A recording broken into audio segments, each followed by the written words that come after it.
Imagine कीजिए करोड़ों फ्लोरों वाली एक बिल्डिंग जिसका टॉप फ्लोर की खिड़की खोलते ही आपको स्पेस नजर आए और चांद आपके घर से नजदीकी शॉपिंग मॉल जितना दूरी पे हो।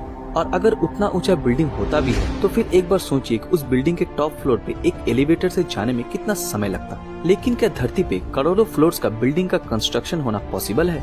जानने के लिए इस वीडियो को पूरा देखें। इंसानों द्वारा बनाया गया सबसे ऊंचा कंस्ट्रक्शनों के बारे में क्या आप जानते हैं? दुनिया में इंसानों द्वारा बनाया गया सबसे ऊंचा और पहला कंस्ट्रक्शन था गीजा का पिरामिड, जो कि 147 मीटर यानी 482 फीट ऊंचा था।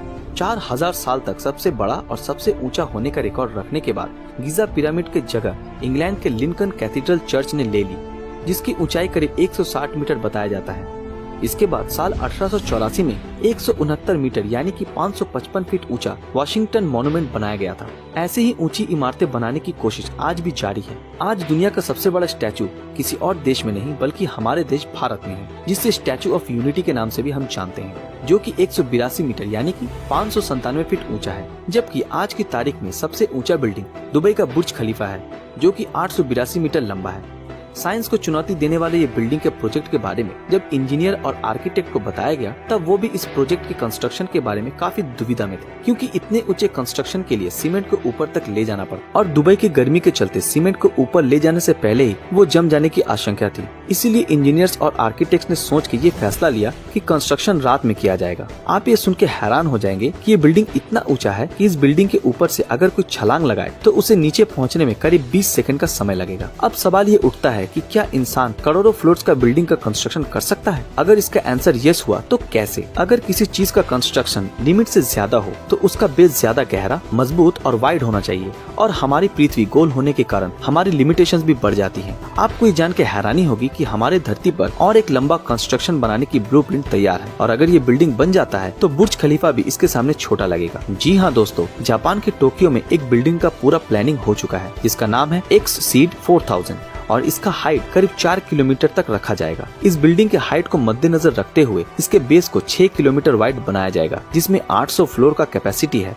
और 5 लाख से 10 लाख लोग आसानी से रह सकते हैं। 4 किलोमीटर ऊंचा बिल्डिंग बनाने के लिए उसके बेस का मजबूत होना बहुत ही जरूरी है, क्योंकि हर बिल्डिंग का प्रेशर नीचे की ओर ज्यादा होता है। बुर्ज खलीफा के आर्किटेक्ट विलियम बेकर ने कहा था कि अगर हमें माउंट एवरेस्ट जितना यानी कि 8,848 मीटर ऊंचा बिल्डिंग बनाना है तो उसका बेस हमें 4,700 किलोमीटर चौड़ा बनाना पड़ेगा, क्योंकि इतना ऊंचा बिल्डिंग का बेस अगर कमजोर हुआ तो हवा के झोंके से वो बिल्डिंग घास के पत्तों की तरह ढेर होने में ज्यादा समय नहीं लगेगा। इन हवाओं से इस बिल्डिंग को बचाने के लिए इसका शेप स्क्वायर नहीं बल्कि सर्कुलर, ओवल और ट्रायंगुलर शेप देने के बारे में आर्किटेक्ट सोच रहे हैं।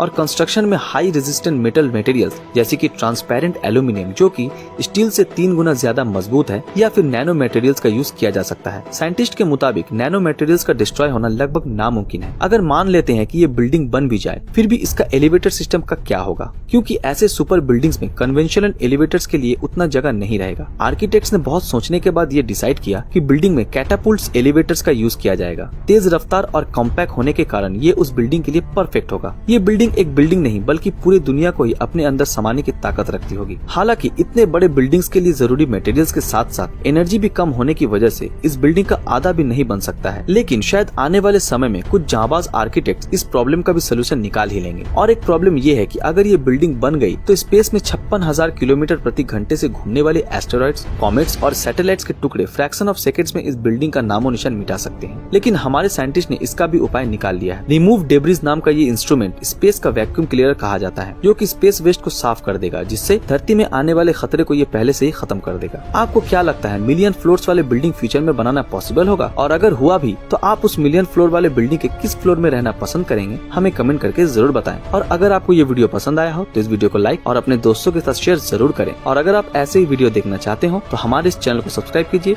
और बेल आइकन ऑन कर दीजिए। तो मिलते हैं आपके साथ अगले वीडियो में, तब तक के लिए अलविदा।